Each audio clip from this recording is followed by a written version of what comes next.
A street preacher armed with a speaker, a microphone, and a camera strapped to his chest is now banned from the Village, the Pride Parade, and any event related to Pride Month after being arrested yesterday during a commotion here at Church and Wellesley. Now, this neighborhood was not the first stop on the religious group's street tour yesterday, and I'm being told it will not be their last. Tonight, we take a look at the fine line between freedom of speech and disturbing the peace. If you don't like what someone's sharing, if you don't like what someone has to say, the law says we exist. Our cameras captured verbal clashes that erupted in the Village as a leader of the religious group Christ Forgiveness Ministry began amplifying his beliefs. Would you tolerate me as a Christian? Go away? Okay, so you're a bigot. David Lynn, seen here on the microphone, was telling passersby that he's, quote, coming out of the closet as a Christian. All of this was also being live streamed on the group's YouTube channel. So you tolerate me as a Christian? As long as you tolerate me as a gay man. Within 15 minutes, members of Toronto's LGBTQ community clapped back, hoisting signs that read, "Love is love." They've been on guard since last month when another preacher named Dore Love took to the streets here in the Village, preaching explicitly about homosexuality being sinful. There was no arrest in that case. Last night, police responded about 30 minutes after the group's arrival. A patrol officer spotted the commotion and called for backup. Turn the microphone off. That's not the main issue. Well, it is right now because see all these people around here? Okay, so you are literally right now. I'm not literally causing anything. No one told them to block the sidewalk. What did I do? Back up. I'm back up. I'm with him. Back up. Lynn was then put in handcuffs. The charge, disturbing the peace.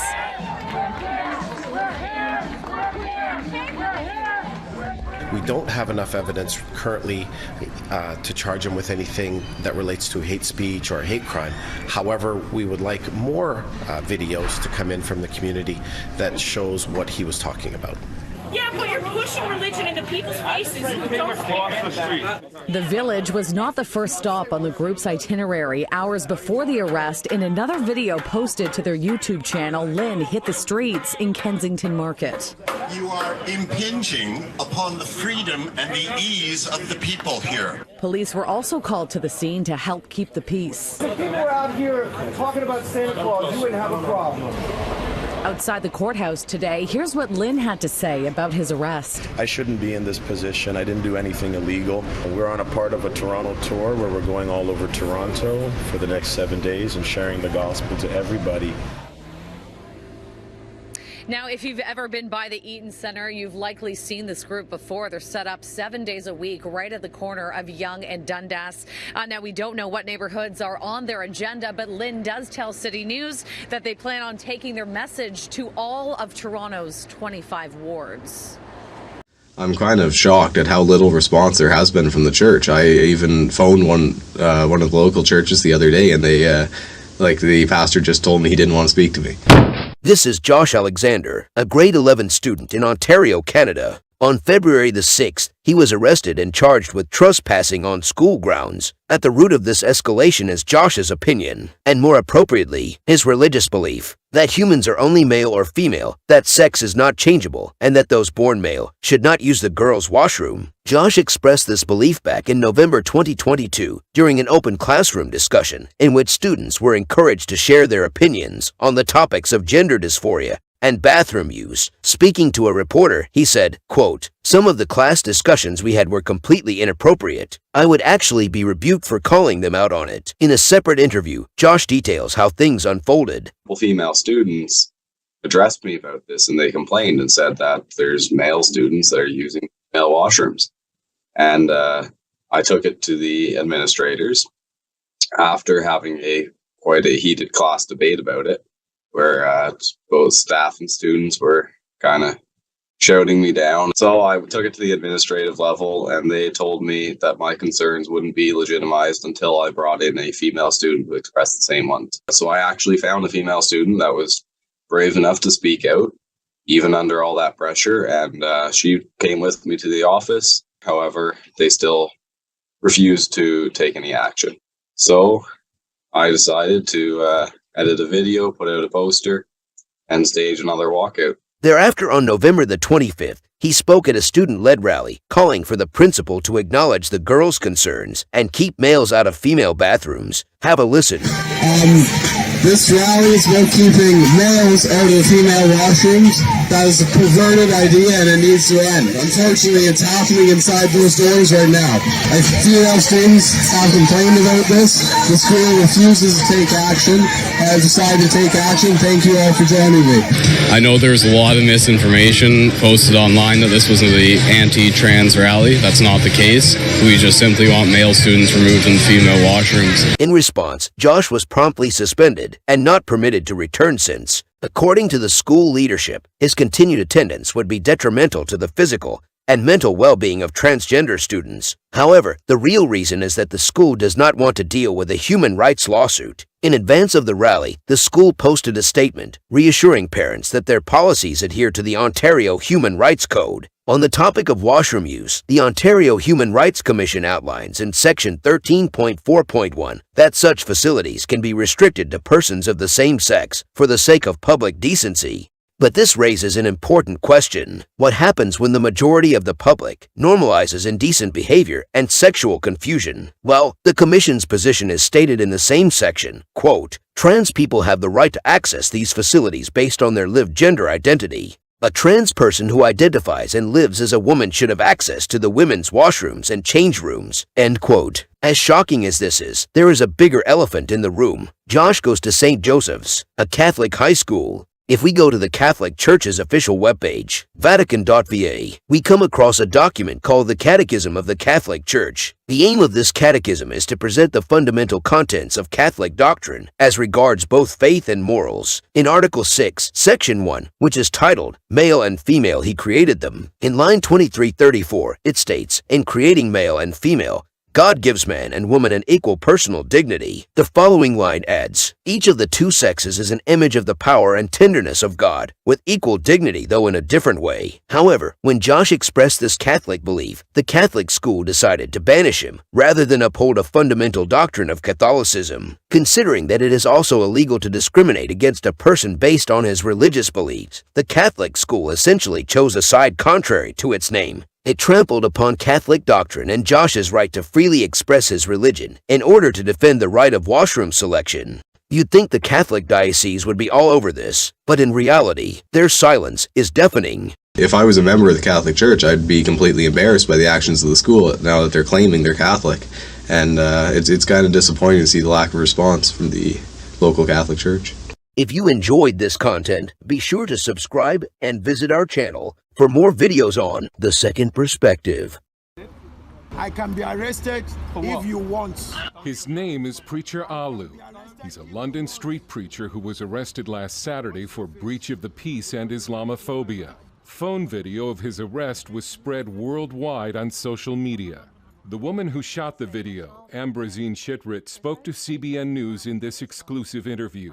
A man with a hoodie was trying to humiliate, to be aggressive towards this Christian street preacher. I could see that he was a Muslim man because he was talking about, no, Allah is the right way. But London police didn't arrest the Muslim man threatening a Christian preacher. They arrested Preacher Alu. Britain is officially a Christian nation, but if someone is street preaching and another person complains about it, British police are quick to move in. You're preaching. I'm going to require you to go away. You can never. Okay, then I will arrest you for a breach of peace. Plain and simple. What breach of peace? It's what you're doing at the moment. You're causing problems, you're disturbing people's days, and you're breaching their peace. But Chitrit says the only person being disturbed by Preacher Alu was the Muslim man. Nobody was offended by the preaching. Nobody. Andrea Williams of the Christian Legal Center is advising Preacher Alu of his legal rights. This was completely an overreach of their authority. There was no basis upon which to arrest Pastor Alu. One of the officers even ripped the Bible from Preacher Alu's hands. Don't take my Bible away. Preacher Alu was reportedly driven out of the area and, in the words of the police, de-arrested and dumped in an area without money to get home. Williams said she's not sure if Preacher Alu will bring charges against the police. She says she sees cases like this against Christian preachers on almost a weekly basis. Dale Hurd, CBN News. It's happening now that Christian people are getting arrested, especially when you preach against LGBTQ and the New World Agenda. This is what they told you as a preacher. They told you not to talk about the New World Agenda that's going on. They told you not to preach negative things about the LGBTQ community. You may feel conflicted about whether to speak out against LGBTQ people and the New World Agenda and risk getting arrested or stay silent and preserve your freedom. It's important to weigh the potential consequences and decide what you believe is right. Look at me, I got 2 strikes on YouTube. One was that I was talking about Jesus, and my video had a copyright, so it closed that video. The second was me making a short video of a Christian going to a gay church to preach against LGBTQ stuff. They didn't allow me to publish. This is a test for Christians to see who is going to refuse to follow the New World Order and who will. We know there are gay Christians, trans Christians, and even past Christians. In church, they even have drag queens. Don't be those gummy bear Christians. Be a true Christian because God created you. Screw the LGBTQ. I don't care what they say, they're going to hell anyway if they don't repent. You think I'm crazy, but this is real. If you think these things are okay, you are a fool. Trans, you should be ashamed for letting the Matrix oppress you. It's not about being crazy, it's about being concerned. We should encourage others to turn away from sin and seek redemption in Christ. And as for the idea of being controlled by the Matrix, let's remember that we have free will and the power to make our own choices. Christians, be ready. I'm going all in, I don't care if I get censored or silenced, go to jail, or die. I know they hate me. They have a democratic spirit in them. I will continue to share my faith and stand firm in my beliefs. It is my duty as a Christian to spread the message of love and salvation, even in the face of opposition. I rebuke LGBTQ. I rebuke women being treated like princes and getting attention and validation for free. I rebuke persecution. Stay safe. There are consequences for Christians. Be ready. Milwaukee police investigate after a street preacher was attacked. He was speaking against abortion just as students were leaving Riverside University High School. And that's where we find our Jason Calvi, who's got new body camera video. Jason? Yeah, Ben, and it was some tense moments as those students and the preacher debated the issue of abortion. It happened across the street as the students were leaving Riverside University High School. The preacher had a graphic abortion sign. They argued and debated for about 30 minutes. Then this. Nicholas Heald captures his attack on Facebook Live and his body camera. His associate also records. 30 minutes earlier, Jesus Christ is the only way to go to heaven. The street preacher speaks against abortion. Have any of you ever seen an image of a murdered baby before? I hope that no one in the school is considering this. He streams that message outside Riverside University High School. Well, I've been assaulted before in the streets. Staff urge him to leave. Where they're murdering babies. Our children don't want you here. Making the kids feel uncomfortable. As students in Heald debate abortion. Guess what? It's young kids out here that's getting babies. They handle the baby. Yes, they can. No, they can't. They can. Then, You're up. Heald does get up and... Folks, I care about you. And I just kept preaching to the students, showing them, I want them to say I love them. I care about you, I love you. Then police respond. It's going to be up to you, man. You know you're taking the risk by doing what you're doing. I'm aware of it, yes, sir. That was Monday. Now, it feels raw. So yes, there's still pain there. He wants police to charge the boys to teach this. Violence is not the answer. And his message for the boys? Jesus Christ can save you. I have no anger towards you about what happened. I don't have any bitterness towards you. Milwaukee Public Schools tells me they have no comment as this is an ongoing police investigation at Milwaukee. Milwaukee Police Department official tells us they're investigating the battery of this 34-year-old male. Police are seeking right now an unknown suspect. They're asking if you have any tips to call them or Crime Stoppers. Live at Riverside, Jason Calvi, Fox 6 News. Okay, Jason, thanks. Sunday, shots of a packed church went viral. You may be seated. Amen. By Monday, Pastor Rodney Howard Brown of the River at Tampa Bay Church had a warrant out for his arrest. His reckless disregard for human life put hundreds of people in his congregation at risk, and thousands of residents who may interact with them this week in danger. Hillsborough Sheriff Chad Chronister said Brown encouraged members to show up in person amid the coronavirus pandemic, even providing bus transportation.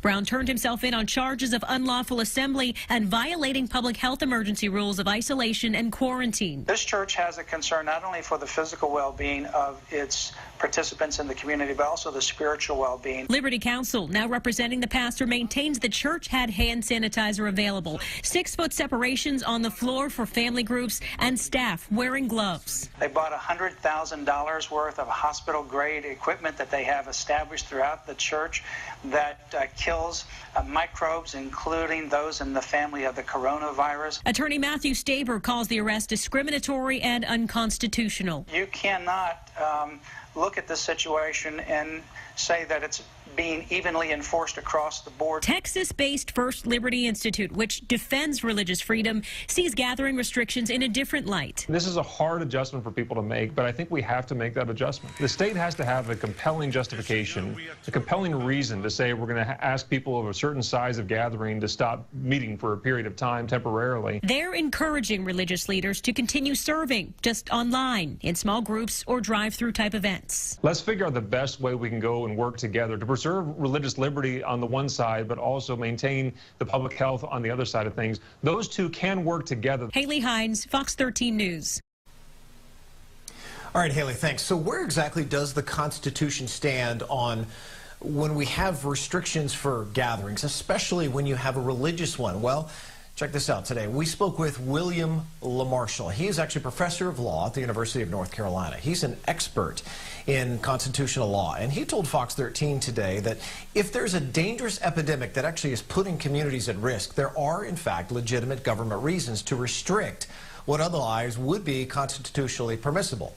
What does that mean? Well, what's not constitutional, let's start there. If the danger does subside, but the restrictions remain in place. Or, for example, if the restrictions were enforced on religious groups only. Listen. If the order said that only religious groups couldn't congregate, that would be a problem. But as long as it's a neutral limitation, then it goes to political gatherings, it goes to religious gatherings, social gatherings, concerts, as you mentioned. It will generally be upheld because of the state's interest in emergency health situations like this. And Marshall referenced the case, in fact, this one, Jacobson versus Massachusetts, way back in 1905, an example of the government overriding individual liberties during a health crisis. A pastor objected to the state requiring people to get smallpox vaccines. Well, the Supreme Court, they sided with Massachusetts, ruling that the general public has a right to protect itself against epidemics. Protests erupted throughout the Islamic world after the public burning of a Quran in Sweden last month. Prime Minister Ulf Kristersson said while the burning was deeply disrespectful, it was protected under freedom of expression. The Islamic State terror group on social media has called for revenge attacks on Christians worldwide. The Muslim holy month of Ramadan begins March 23rd, and last year's observance saw 42 ISIS terror attacks in just 3 days. The threat of ISIS has returned, and Western intelligence agencies are on the lookout for any signs of a terrorist attack. Security expert Eric Karen says that in the Middle East and Asia, ISIS never went away. They have approximately 16,000 fighters between Iraq and Syria. They control 6 million people in that region. They have franchises throughout the world. We're talking probably around 25 franchises throughout Africa and Europe and here in America. A recent United Nations report also shows the ISIS threat increasing. Terrorism expert Sargis Sengeri says while the U.S. had to defeat ISIS on the battlefield, that alone wasn't enough to stop the movement. You have to kill folks on the battlefield to take ground. You have to do that. But I don't think we ever fought against the ideology that really resonates between the 6 inches of people's foreheads. So it will continue to fight and it will continue to take territory. It will continue to force individuals to either convert or basically, die in the process. Tina Ramirez with the humanitarian group Hardwired Global calls the resurgence of ISIS a nightmare for both Christians and Muslims in the Middle East. ISIS used to hold court in the ancient churches in the city of Mosul and sentence Muslims, Christians, others to death, to having their hands or legs chopped off. And then the women, thousands of women that we know who've been sexually enslaved. So the trauma that the entire community went through was horrific. ISIS is encouraging Muslims to use any method to kill Westerners, including trucks and nail guns. Karen believes the U.S. could be very vulnerable to a major terrorist attack. On the southern border, the northern border is wide open. We know that there's over 55 million shipping containers that come into America. Less than 2% are examined. We need to take the gloves off and understand that this threat's not going away. It's only increased in the last few years. The idea that they don't want to attack us again like a 9/11, but even bigger, is foolish. They want to destroy America. Dale Hurd, CBN News. Well, it's been the fundamental problem on the war on terror is that how do you declare war on a tactic? Terrorism is a tactic, but it's a tactic based on an ideology. And that ideology runs deep. When you have terrorists kill Israelis and then the police of the Palestinian Authority hand out sweets to motorists in celebration of their, quote, victory, close quote, you get an understanding of how deep this goes. With ISIS, it's, well, how good of a Muslim are you? And if you don't measure up to our version of Islam, well, then we're entitled to kill you. If you're an infidel, death is the easy way out, but more likely we're going to enslave all your women and treat them however we want, and we'll kill all your men. This is a war of ideas, and we're not really engaging in that. We find it so abhorrent to think that somebody actually thinks this way. But we're not engaging it. We're not standing up for women's rights in the Muslim world. We're not standing up for the rights of all faiths to live together in peace and in harmony. It's happened before. In Lebanon, before 1972, it was considered the jewel of the Mediterranean, a place where you could have all faiths come together, live in peace, and have a wonderful culture and a wonderful society. They got radicalized when the Palestinians moved in, and they've been at war ever since, and war with themselves.